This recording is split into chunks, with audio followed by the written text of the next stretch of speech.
नमस्कार, मैं हूं डॉक्टर अजय भांबी। जैसा कि आप जानते हैं, आजकल हम राहु की बात विभिन्न राशियों और ख़ास तौर से नक्षत्रों में राहु कैसा व्यवहार करता है और कैसे परिणाम देता है, इसकी बात कर रहे हैं। साथ में राहु पर थोड़ी सी चर्चा भी हम करते रहते हैं। तो आज की हमारी राशि है तुला। तो तुला राशि के साथ राहु का क्या व्यवहार है, और इस राशि में 2.25 नक्षत्र होते हैं, ये तो आप सब जानते हैं। प्रत्येक राशि में 2.25 नक्षत्र होते हैं। इनके साथ राहु का कैसा व्यवहार होता है, इसकी हम बात करेंगे। लेकिन इससे पहले राहु क्या है, कुछ लोग बोलते हैं बला है, कुछ लोग बोलते हैं कुछ और है।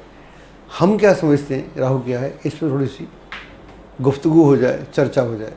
सौर मंडल में जितने भी ग्रह हैं, उन सबसे रहस्यमयी, विस्मयकारी, मिस्टीरियस और मिस्टिक ग्रह सिर्फ राहु है। वेद का एक वाक्य है, यत ब्रह्मांडे तत् पिंडे, या यूँ भी कह सकते हैं यत पिंडे तत् ब्रह्मांडे। योगी अपनी योग की क्रियाओं के द्वारा और शरीर को माध्यम बनाकर इस ब्रह्मांड के बारे में जानना चाहता है, और उससे फिर आत्मसात करके ब्रह्मांड के रहस्य को आत्मसात करता है। योग करना हर किसी की बस की बात नहीं है। ऐसा नहीं है कि योगियों की कमी है इस देश में, अनादिकाल से योगी तो अनंत हैं, लेकिन वो जो तपश्चर्या है वो हर किसी की बस की बात नहीं, हर कोई कर नहीं सकता। साधना बहुत लंबा प्रोसेस है, कुंडलिनी जागरण उससे भी लंबा प्रोसेस है। लेकिन जो हमारे ऋषि थे, मनीषी थे, उन्होंने सोचा कि ये तो थोड़ा कठिन होगा आम आदमी के लिए, आम आदमी को कैसे मदद की जाए। तो आकाश में जो 2 ग्रह हैं मूलतः, सूर्य और चंद्रमा, इसको हम जगत का चक्षु बोलते हैं। वेद हमारे ज्योतिष के सारे ग्रंथ जगत का चक्षु बोलते हैं, और उनके आसपास ये सारे ग्रह कहीं ना कहीं कुछ पृथ्वी से कनेक्ट होते हैं, मून से, और सूर्य से तो आप जानते हैं। तो उनका असर कैसे होता है, उससे वो ब्रह्मांड की जानकारी प्राप्त करते हैं। ब्रह्मांड की जानकारी प्राप्त करने के बाद आम आदमी को उससे अवगत कराया जाता है, ताकि, और कुंडली में जब कुंडली की हम बात करते हैं तो ग्रहों के बल पर ही जाना जाता है कि आपके किस जन्म से आप आए, किस जन्म में आप आएंगे। मैं सीरियस ज्योतिष की बात कर रहा हूँ, ऐसा ज्योतिष आजकल होता नहीं। और क्या हमारा लक्ष्य होना चाहिए, कैसे इस जन्म में हम अपने कर्मों को और बेहतर कर सकें। ये ज्योतिष का मूल सिद्धांत ये था। अब हम दूसरे काम करते हैं, तो ये जो मैं बात कर रहा हूँ, तो वहाँ पर तो ज्योतिष के माध्यम से बताने की चेष्टा थी कि ये ग्रह हैं, ये आपके लिए हैं, ये ब्रह्मांड का स्वरूप है, और इन दोनों में मिलकर आप अपना मार्ग कैसे तय करते। मॉडर्न साइंस ये बोलता है, विश्वास करता है, जानता है, सिद्ध करता है कि ब्रह्मांड में 99% डार्क मैटर है, अंधकार है, उसके बारे में किसी को जानकारी नहीं है, और सिर्फ 1% प्रकाश है। जैसा वेद बोलते हैं यत पिंडे तत् ब्रह्मांडे, कैसे भी कहें, तो अगर ब्रह्मांड में 99% डार्क मैटर है, अंधकार है, जिसकी जानकारी नहीं है विज्ञान के पास, ऐसे ही हमें भी अपने शरीर के बारे में, दुनिया के तमाम डॉक्टर्स को शरीर के बारे में पूरी जानकारी नहीं है। 1% जानकारी है मात्र। ये मेरी बातें कुछ अजीब लगेंगी, लेकिन ये सब सिद्ध बातें हैं जो मैं आपसे बोल रहा हूँ। एक उदाहरण समझते हैं। मेरी बॉडी का एक टिश्यू, इस बॉडी में करोड़ टिश्यू हैं, पूरी जितनी बॉडी है टिश्यू हैं, करोड़ टिश्यू है इसमें। एक टिश्यू, ये फिर विज्ञान बोलता है, एक टिश्यू में जितनी मेमोरी है, जितनी याददाश्त है, वो मेरे ब्रेन से ज़्यादा है। ये स्थिति आपकी है। मात्र 1%। 1% में हम आदमी का फेफड़े बदल देते हैं, उसका हार्ट बदल देते हैं, अब तो ब्रेन बदलने की बात हो रही है, पता नहीं क्या करते हैं। 1% में, इससे ज़्यादा हम जानते ही नहीं हैं। और इसके बाद ये जो हमारा शरीर है इतने उत्तम तरीके से काम करता है, इससे बड़ा कोई इंस्ट्रूमेंट नहीं है, इससे बड़ा कोई विज्ञान भी नहीं बना पाया कि इतना परफेक्ट। हाथ चलाओ तो हाथ चलता है, आँख चलाओ तो आँख चलती है, पैर अपने आप चलता है, और अंदर क्या होता है सब हो रहा है। तो ये जो है 1% का कमाल। विज्ञान ऐसा भी मानता है कि एक दिन वो एक टिश्यू से आदमी पैदा कर देगा। उस समय बहुत दूर नहीं है, ये कार्य शायद हम तो नहीं रहेंगे, इस सेंचुरी के अंत तक ये भी हो जाएगा। तो कहने का तात्पर्य ये हुआ कि हम अपने बारे में या ब्रह्मांड के बारे में 99% नहीं जानते हैं और मात्र 1% जानते हैं। अब देखिए कमाल की बात यह है कि हर आदमी अपनी जेब में एक सर्टिफिकेट लिए घूम रहा है कि मुझसे ज़्यादा जानकार कोई नहीं है।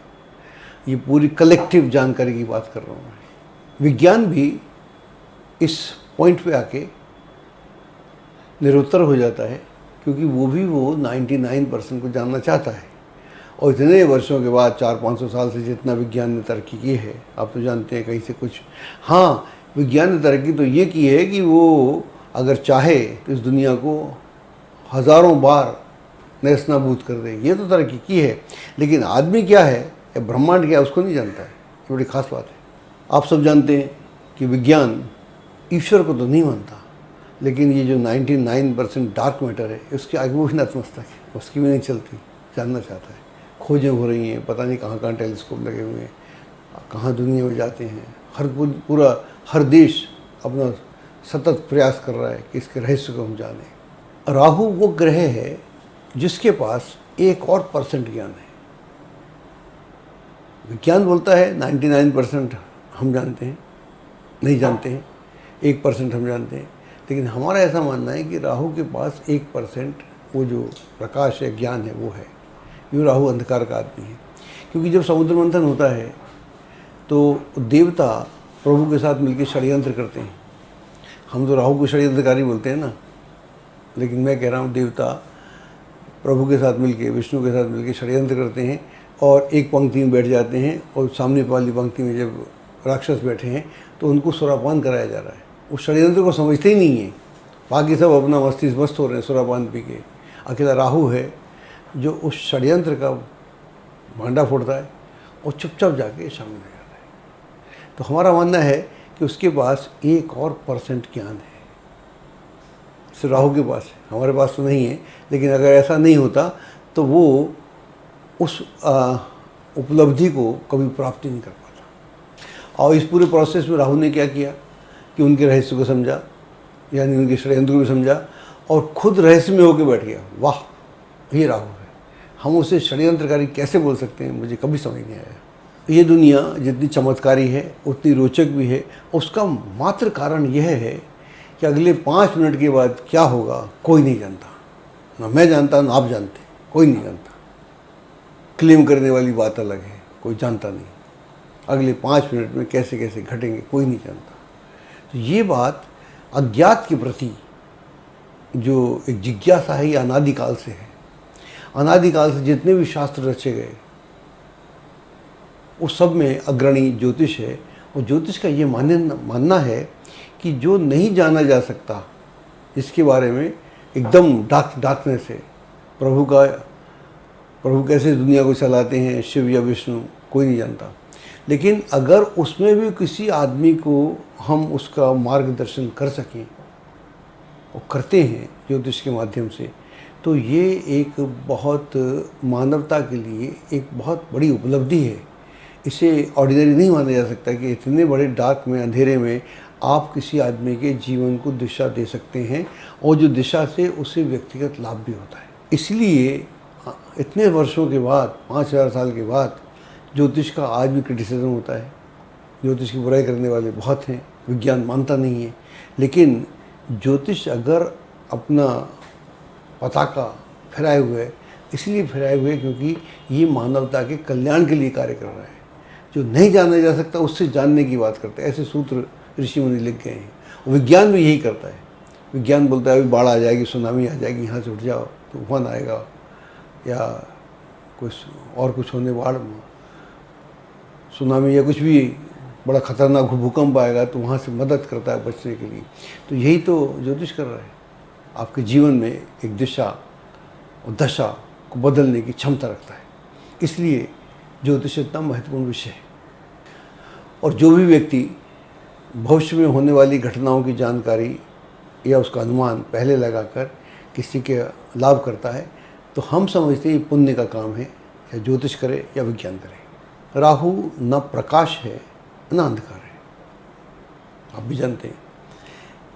अंधकार में राहु विलुप्त हो जाता है और प्रकाश में साथ हो लेता है आपकी छाया के रूप में। तो इसके पास दोनों तरह की क्षमता है।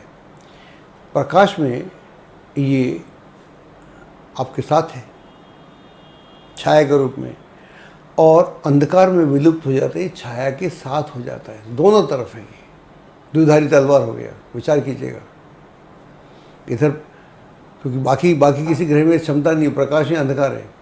राहु प्रकाश भी है, प्रकाश के साथ भी है, और अंधकार में विलुप्त हो जाता है। तो उससे दोनों तरह की जानकारी है।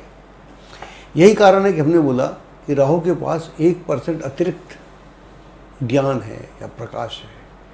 इसीलिए वो उस स्थिति में जहाँ समुद्र मंथन हो रहा है और उसके साथ में जो भी हो रहा है, वो समझता है कि ये क्या घोटाला हो रहा है मेरे खिलाफ, और फिर चुपचाप से दूसरी पंक्ति में बैठता है।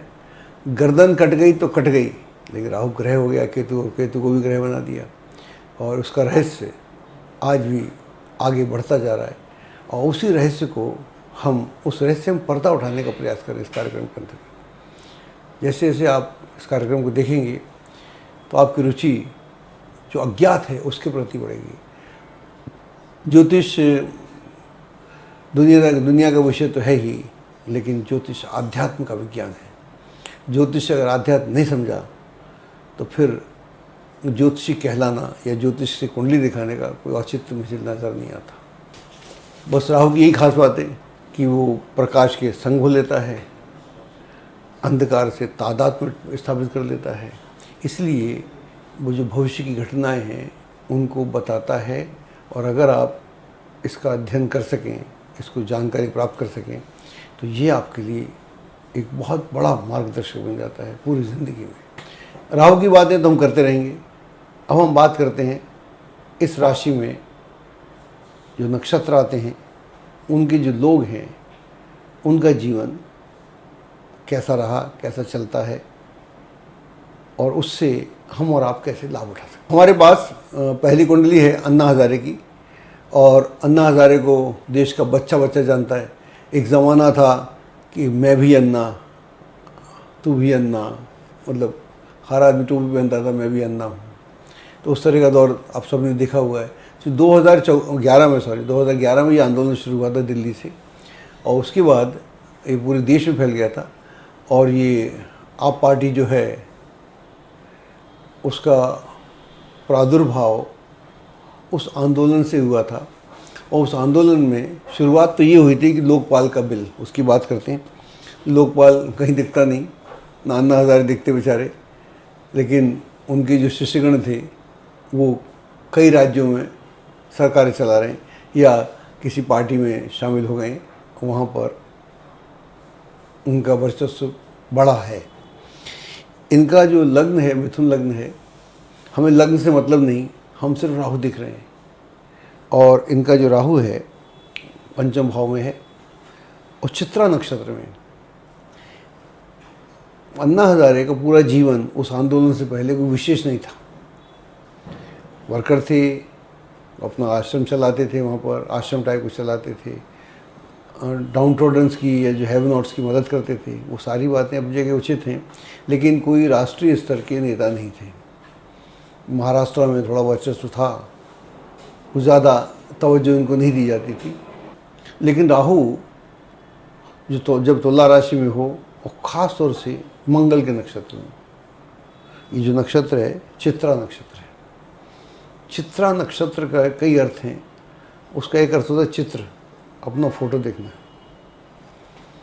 तो जब उन्होंने अपना फ़ोटो देखा अपने मन में कि मुझे कुछ करना चाहिए, तो पूरे देश में उनकी बैज और फ़ोटो लेके लोग, पूरा देश का युवक अपने यहाँ पर उनका बैज, ऊपर टोपी लगा के पूरे देश में घूम रहा था। मुझे याद पड़ता है, मैं भी उस आंदोलन में देखने जरूर गया था। जो वहाँ हो रहा था रामलीला मैदान में, वो देखने गया था। बड़ी भीड़ थी, जानना चाहता था। और उससे पहले जब इधर जंतर मंतर में हुआ था, तब भी मैंने किसी अखबार में लिखा था कि अन्ना हज़ारे का मूवमेंट बहुत सफल होगा। तो यहाँ पर राहु के पास अपनी सडननेस से अकस्मात वो एंटर करता है, और मंगल जो है वो फोर्स देता है। तो राहु को जिन लोगों ने भी उस समय अन्ना जी को इसके लिए इन्फ्लुएंस किया होगा या प्रेरित किया होगा, जैसे प्रेरित किया तो राहु चुपचाप से घुस गए, जिनका कोई वर्चस्व नहीं है पॉलिटिकल। अरविंद का तो था ही, अरविंद केजरीवाल किसी का भी नहीं था, बाकी तो थे ही नहीं कुछ भी, तो उनका खुद का नहीं था। लेकिन एक सपोर्ट के साथ पूरे देश में जो आंदोलन हुआ, उसके बाद में कई सरकारें बदली गई, कांग्रेस का पत्ता साफ हो गया, और बहुत सारी चीज़ें आप पता नहीं कहाँ से प्रकट हो गई। तो ये सारा अन्ना जी का है। तो यहाँ पर राहु चुपचाप से, जैसे अमृत मंथन के समय घुस गया, अमृत पी के बैठ गया, तो अन्ना धीरे से घुसे मंगल में। मंगल नक्षत्र है, तो मंगल ने जो उनको फोर्स दिया, तो उनका जो चित्रण है अब वो ऐतिहासिक पुरुष हो गए, आउट ऑफ नोवेयर। सडननेस और ये फोर्स, ये नक्षत्र का कमाल है। एक और हमारे पास कुंडली है, ये है मलाइका अरोरा की, और आप इनके बारे में जानते होंगे, बहुत पॉपुलर हैं, और इनका एक अपना वर्चस्व है, चाहे फैशन हो, चाहे डांसिंग हो, या कुछ हो। सलीम खान के बड़े छोटे बेटे के साथ शादी की हुई थी, लेकिन वो शादी ख़त्म हो गई, अब इनका चल रहा है। तो आप इनका देखिएगा, इनका जो राहु है वो विशाखा नक्षत्र में है। विशाखा गुरु का नक्षत्र है। हालांकि कुंडली आपके सामने 12वें में है, कोई फ़र्क नहीं पड़ता, कहीं हो ग्रह होना चाहिए, डिग्री का फ़र्क नहीं पड़ता, क्योंकि डिग्री का मान लो ज़्यादा है, आप कोई बोलेगा तो जेमिनी तो डिग्री ज़्यादा से चलता है, वहाँ तो आत्मकारक अमात्यकारक वहीं से होते हैं, तो डिग्रियों का भी अलग है। पराशरी में हम देखते हैं डिग्री ज़्यादा है, बूढ़ा हो गया, लेकिन जेमिनी नहीं बोलता। जेमिनी बोलता है वो तो मस्त हो गया, तो आत्मकारक हो गया। राहु नहीं होता है, यहाँ पर डिग्री की बात कर रहा था मैं।